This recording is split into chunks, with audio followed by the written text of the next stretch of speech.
What's going on, people? Welcome back to another episode of the FF Ballbusters podcast. My name is Will. That's my co host, Eric. And today we're talking about NFL teams who changed at the OC position and how that could create more positive fantasy football situations. But before we get into that, Eric, we got anything for the people? Yeah, man. Just shout out to you guys, our audience. We appreciate you as always. But if you guys could help us out and video if you do enjoy the content by leaving a like on it, that helps us out a ton. Hit that subscribe button if you haven't already done that. Hit that notification bell so you can stay up to date with all of our latest releases. And maybe most importantly, drop down in the comments section and let us know what you think of our list today. Any kind of questions that you have about it, anything you think we missed, and any other dynasty related questions that you guys have for us. We'd be more than happy to answer for you. But yeah, with that, I'm excited to get into this one. Absolutely. So, guys, what we're looking at is offenses that underperformed last season who obviously made a change at the OC position. We think those OCs are going to have an impact on how the offenses ran, and we believe they're going to outperform their expectations going into this season. So, teams that we're looking at in terms of the past, like the Titans, or not the Titans last year, sorry, the Texans last year, and then bringing Yeah. in Bobby Slowick. That really changed that offense for the better, created a lot of positive fantasy situations for a lot of players. So we're looking for that team, and we're looking to see who's going to arise. So Eric, in terms of that, who are we thinking for this sort of situation? Yeah, so there were a lot of new head or not head coaching, new offensive coordinator hires heading into this year, but we tried to narrow it down, like you said, to some of the people, some of the teams that underperformed that we think could really break out this year. Four of which are the Carolina Panthers, the New Orleans Saints, Pittsburgh Steelers, and the Tennessee Titans. All of which I think have a shot. Some of which maybe more than others. I think we're going to save our two favorite to talk about at the end. But who do you want to lead us off with? We can go ahead and start off with Arthur Smith and the Pittsburgh Steelers and how we feel like that's going to impact that fantasy situation. So, in terms of Arthur Smith being brought in for this offense, obviously replacing Matt Canada, which was a disaster sort of last year for that offense, how do you feel Yeah. like things have changed and what kind of situations has that created? So, I mean, I'll be honest. Obviously, Arthur Smith has a reputation and not a very good one. And it's pretty funny to think that they went from Matt Canada, one of the worst reputations in the league, to not that much of an upgrade, most people would think. But if we look back at Arthur Smith's resume as an offensive coordinator and not as a head coach, we saw him have a lot of success with the Tennessee Titans, implementing a very high use of play action and running one of the most efficient offenses in the league there when Ryan Tannehill was at his best, when A.J. Brown was still there and Derrick Henry was there. They were a really effective playoff team. So we do have to remember that that is within the range of outcomes here and is something that Arthur Smith has coached in the past. And I think in terms of how that could contradict from what the Steelers were last year, there's a lot of things that we can point at. Obviously, very poor offense in general. They ranked last in the league in a lot of statistical categories, but the biggest one is that play action point that I brought up. They were last in the use of play action dropbacks, and I think that Arthur Smith is going to have a huge change in that category. Obviously, that's going to be good for the run game, and I do think that that could lead to a slight increase in passing efficiency as well. But with that in mind, Will, what do you think that means for the specific assets and players in that offense? So I think in terms of specific assets, we kind of got to look at the past, like you said, with Arthur Smith's resume as an OC. And when we get the most clearest picture, that is back with the Tennessee Titans under Ryan Tannehill, who sneakily was very productive under those years under Arthur Smith. When looking at the tight end position, you got guys like Delaney Walker, who was always very solid at the tight end position, Jonnu Smith, who burst onto the scene from the tight end position. Even going on to Atlanta, Kyle Pitts' rookie year, still able to find a lot of Yeah. success out there, able to break the rookie tight end record. So it's just a matter of him being able to take those resources. Oh, and also with his wide receiver ones, A.J. Brown was still able to emerge in Tennessee. Now, did we feel like he was used the way he should have been? And is he being utilized better in Philadelphia? Absolutely. But at the same time, he was still a focal point of that offense. But when it comes to the rest of the assets in that offense, though, they're pretty Yeah. much non-existent when it comes to the wide receiver two, three. They're just not really there. So, in terms of the assets, you really like the running back with this situation. You really love running backs under Arthur Smith. The quarterbacks are surprisingly solid under Arthur Smith. Now, are we super optimistic about Russell Wilson? That leaves some to be seen. Are we super optimistic about Yeah. Justin Fields? Same kind of situation. But we're remaining hopeful until we can at least see a little bit more because they brought them in for a reason. And then when looking at George Pickens in the wide receiver one role and him being kind of moved around the offense and them actually moving him around into the slot as well, I think he's going to have a big part in this offense. So in terms of the assets, it's exciting. Yeah, I would agree. I do think that there is room for improvement there, and I think that the funnel is small enough in that passing game that we could see some efficiency gains lead to positive fantasy impacts. I don't think that George Pickens is like undervalued by the dynasty community right now. I believe on Keep Trade Cut, he's sitting as the wide receiver 24. I think that's pretty appropriate. With Arthur Smith, it also probably means not a very high volume passing attack, even if it is more efficient than what we saw last year. So that might kind of cap his upside as well. But you mentioned the tight end usage. I am pretty excited for that. I think Pat Fryermuth does have a relatively strong chance at having a top 12 fantasy season, if not better than that. He could reach potentially into that top 10. But really, the target here for me is going to be the running backs. And I think that Najee Harris is the best scheme fit from what we've seen with Arthur Smith in the past. Even though Jalen Warren has been very efficient and very talented, I'm probably targeting Najee, one, because of the specific scheme fit, but also just because of public sentiment. And he's a lot cheaper than what we're talking about with some of the other running backs there. Yeah, and also I feel like with Jalen Warren, a lot of his value comes from, at least when in terms of how they use him, a lot of his value is in the passing game. And with Russell Wilson at quarterback, there's some benefit from that as well. You know, he's going to find some value there. If Justin Fields is to be at quarterback at some time during the season, though, not really sure. That So, hurts. yeah, that's going to hurt Jalen Warren's value a little bit. But I think that Najee Harris, like you said, he's going to be the one who's going to get that significant steady value throughout the season, you know, barring everything goes according to plan. Yeah.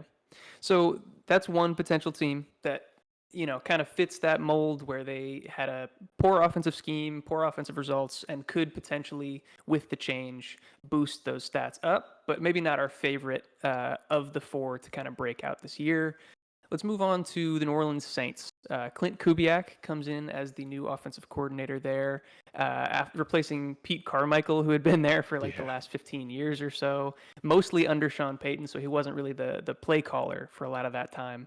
But Clint Kubiak brings with him an exciting offense. We most recently saw him last year under Kyle Shanahan in San Francisco, and he is part of that kind of Kubiak-Shanahan coaching tree that is very creative, lots of use of pre-snap motion and play action that is very important, not only for regular NFL success, but also for fantasy production.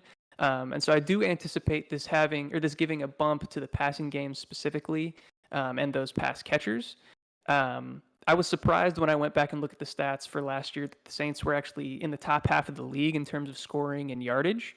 But they were one of the worst in terms of rates of motion and play action. So that is going to be where the significant difference comes.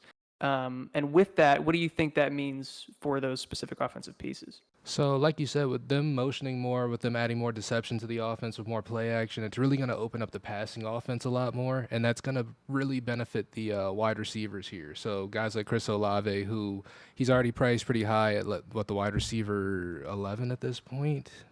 I think he is at 11. I think he's valued yes. around there. 10. Yeah. 10. Wide receiver 10 is 10 where I'm now. looking at it right now. So his value should go, at least he should be properly valued. I think that we're finally going to see more of what Chris Olave is, valued as in this offense. But the person that we're really looking at in terms of this receiving offense is someone that if you go back to maybe the first or second episode on this channel, you will hear Eric talk about him. I promise you can go back and check. It's Mr. Rashid Shaheed, someone we expect to really take a step up. And I know you really do want to talk about your boy because you've been talking about him for a while. So why don't you let the people know a little bit more about Mr. Shaheed here? Yeah, I mean, if you've looked at him any of the past couple of years, he's always been low efficient. He's a great deep threat, but he's more nuanced than that. He's a really good separator, more than people give him credit for. But it's always been, poor quarterback play while he's been with the Saints, poor offensive system and scheme that hasn't really allowed him to blossom into what I think he could become. So far, he's only just been kind of like a spot start type of guy, better in best ball type of player.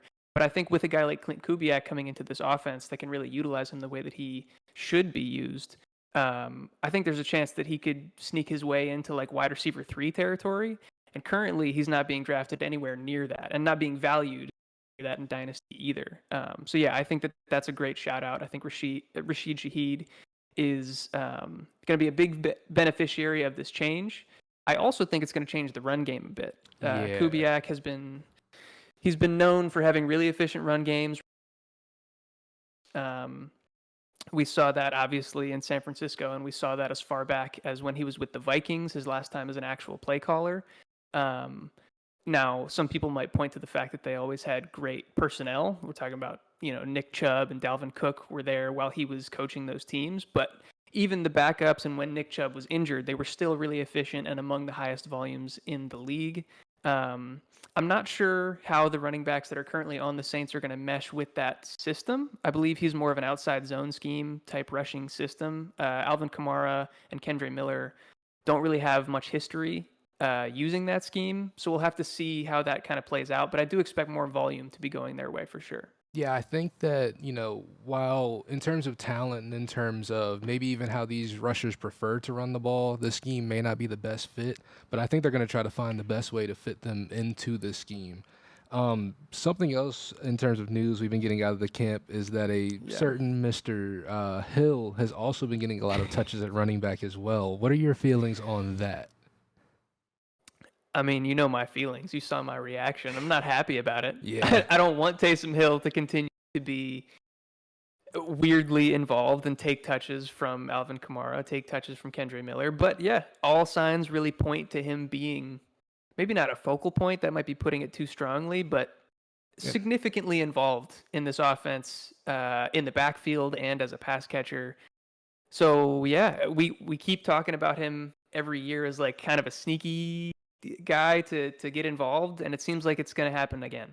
Yeah, man, real sneaky lunch pail guy. First guy in, last guy out, real gritty. Okay, all right.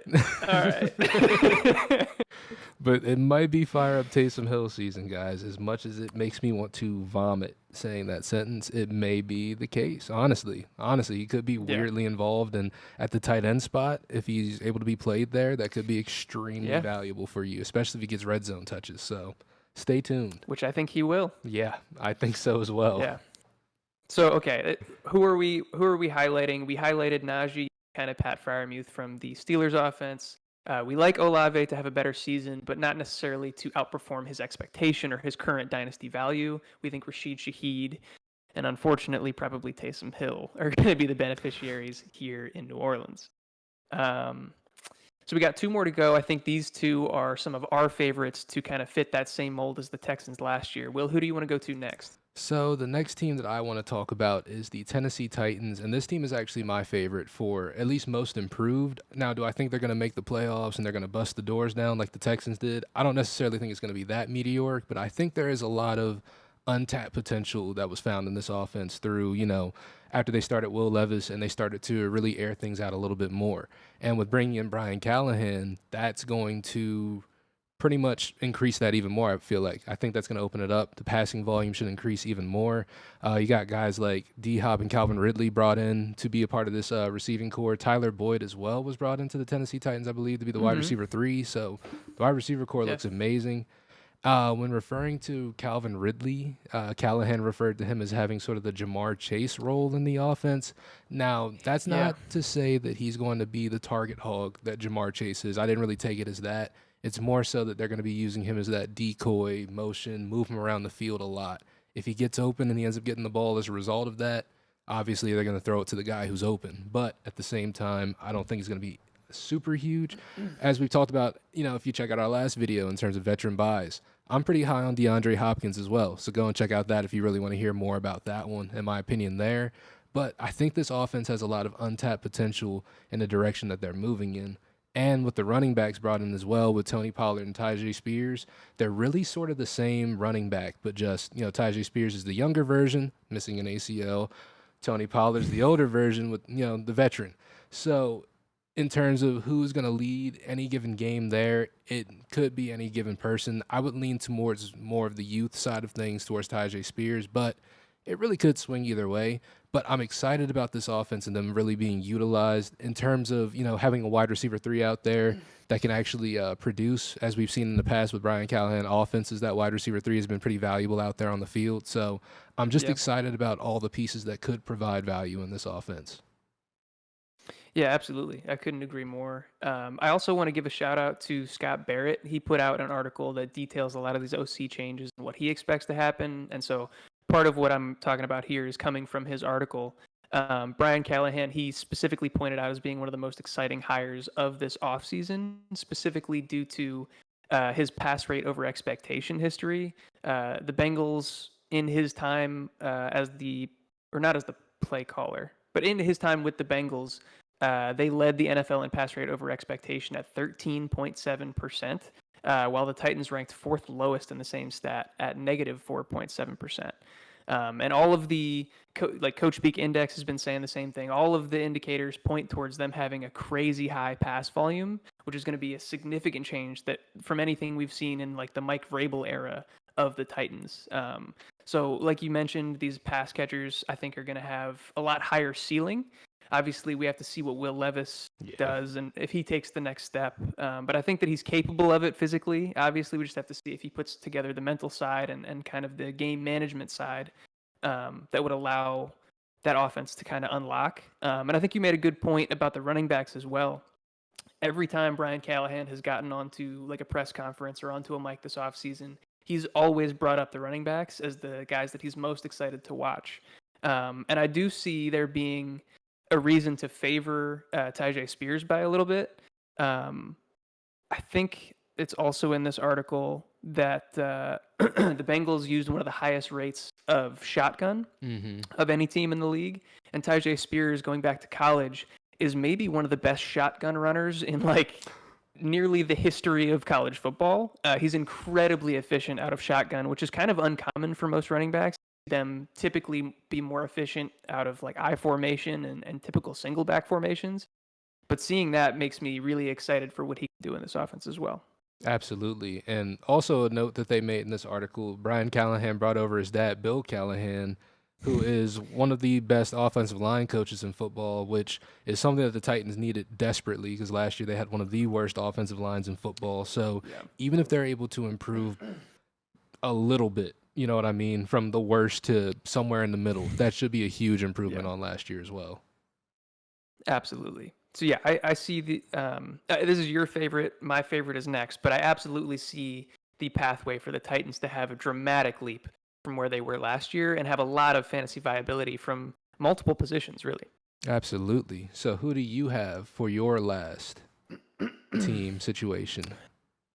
Yeah, my last team here is going to be the Carolina Panthers. They bring in Brad Idzik is technically the new offensive coordinator, but Dave Canales, the new head coach, is also going to be the play caller. In terms of what we saw from the Panthers last year, they were legit the worst offense in the league.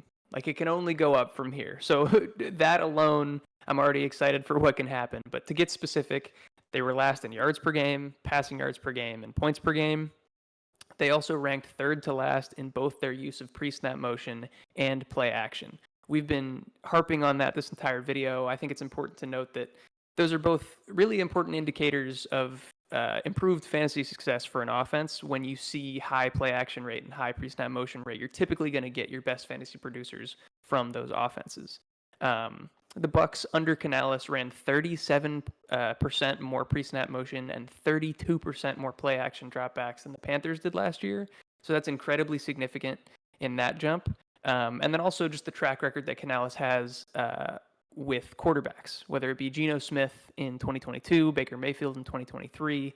I have much higher expectations from Bryce Young in 2024 based on what we've seen him do with other underperforming or kind of afterthought quarterbacks. I think Bryce definitely has the talent to step up in this offense this year. No, I absolutely agree with that 100%. I think that, like you said, he's been kind of like the QB whisperer, and so there's a chance for Bryce.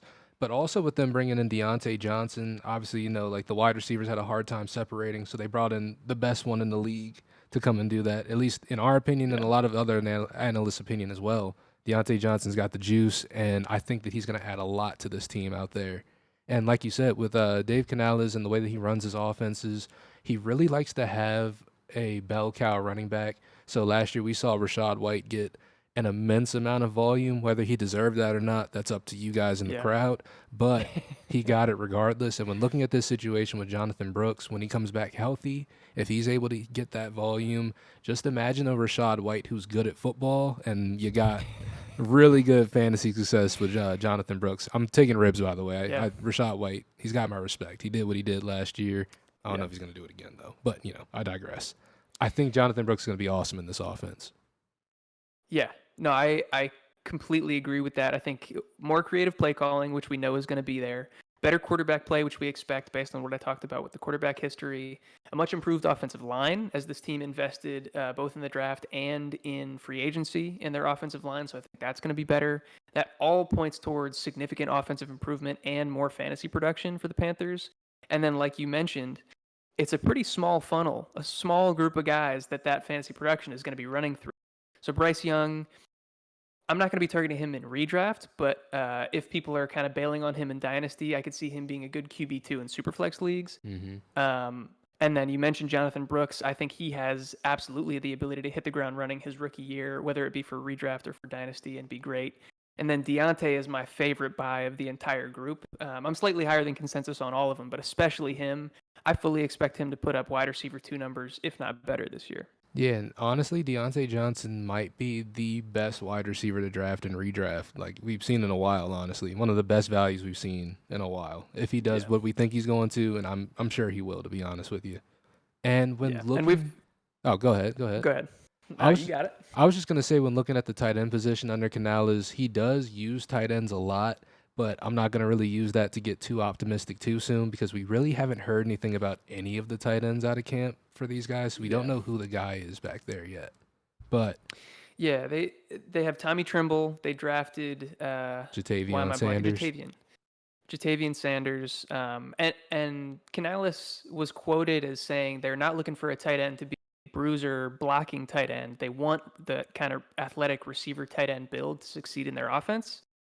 Both of them kind of fit that mold. Yeah. So yeah, it's hard to zero in on who exactly it's going to be, or if it's going to be kind of a platoon system, which is why we haven't really recommended necessarily one of those guys being a value, but that is something to look out for sure. He has emphasized the tight end position being important. So let me ask you this, just because this is Canales we're talking about, and he's coming from the Buccaneers where they had, Mike Evans in sort of that X role, and we figured Deontay Johnson's going to be there.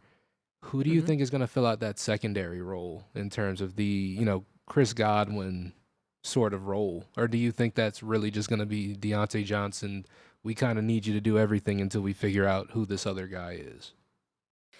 I mean, I think that's probably more likely to be the outcome just based on a talent perspective. Deontay is far and above anything that they had last year and still have this year. I think Xavier Legette can be kind of exciting in terms of his explosiveness and athletic ability, but he's not a separator. And that's really what Bryce Young targeted last year. Adam Thielen had like a 10-week stretch where he was actually pretty fantasy viable because he was the only one getting separation on that offense. And then, the wheels kind of fell off. He suffered some injuries and he's just older now. So yeah, it's also a tough question because the Chris Godwin role is different depending on whether it's the Dave Canales Chris Godwin role or his role prior to that. I actually think Xavier Legette is going to get some burn in the slot, which I think will be positive for him. And maybe we see Adam Thielen out wide. I don't know. I'm interested to see what happens, but Deontay is going to be by far the biggest beneficiary. I absolutely agree with that 100%. I think you're 100% right there. So that is going to round out our list right there. Those are the 4 teams and situations with offensive coordinators that change that we believe are going to generate positive fantasy situations. But let us know in the comments below what you think about this list. Do you guys agree with it? Are there other situations we didn't talk about maybe you're more positive on than we are? Let us know in the comments down below what you think. But with that being said, make sure you guys do all that great YouTube stuff. Hit that subscribe button, hit that notification bell. That way you know when we drop all of our latest videos. And hit that like button. It's absolutely free and it's the best way to get our stuff out there into the YouTube algorithm. But before we go, Eric, do you have anything else for the people? Yeah, if you guys could just do us a favor, check the links down in the description below. I think you'll find some stuff down there that you like, one of which being our Discord. If you guys are interested in having a deeper conversation with us, talking not only to us, but also to the community that we've built up over there about your dynasty teams, about life, about whatever it is that you want to chat about, come hop in there. We'd be more than happy to have you. And also check our partners down there, whether it be Do Numbers or Choice Music Group. If you're interested in some cool apparel, some cool music, we got both of those covered for you. Check out those links. That would be fantastic if you could support us in that way.